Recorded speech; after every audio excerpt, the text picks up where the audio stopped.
ওয়ালাইকুম রাহমাতুল্লাহ। প্রিয় বন্ধুরা, এ হলো হীরা টু আর এ হলো শক্তি টু। তবে এই ধানটা আমি এবছর নতুন লাগাইছি। তবে হীরা টু নাম শুনে শক্তি টু নাম শুনে আমি একটু হাসি মারলাম। আর শক্তি টু ধান কি, হীরা টু ধান শুনলাম, কিন্তু শক্তি টু ধানটা কি কি জাত? তো মাশাল্লাহ, আমি 1 কেজি ধান লাগিয়েছি এই কোম্পানির। মোটামুটি আশা করি ফলনটা ভালোই হয়। ধান অনেক লম্বা, এই যে আমার বুক সমান। ধানটা অনেক লম্বা হইব, ধানটা কিন্তু বুক সমান। মাশাল্লাহ দিলে ফলনও ভালো দেওয়া যায়। আর এবছর ছড়ামড়া কারো খেতে দেখি না, আমি কারো খেতে দেখি না। মোটামুটি পাত্রে 6-এর ভিতরে আইলে মনটা এত ভালো লাগে, এত ভালো লাগে, যা প্রকাশ করার মতো না।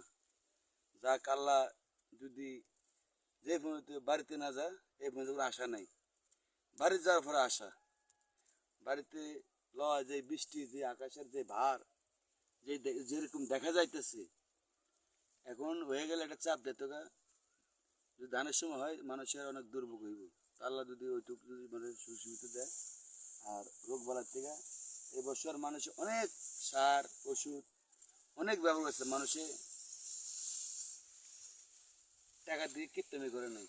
গ্রীষ্ম দিয়ে যেরকম ফসলের দিকে যেরকম একটা গুরুত্ব দিছে, তো এরকম গুরুত্ব দেন সবাই দেয়, নাইলে কৃষকেরা কি করবো, কিভাবে খাইব?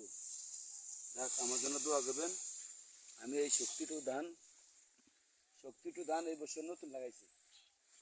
ধানটা দেখলে মনটা জুড়ে যায়, এত ভালো লাগে। কিন্তু বদলিয়া তেলটা দিচ্ছে পাতলা, এই কারণে ধানটা বেশি।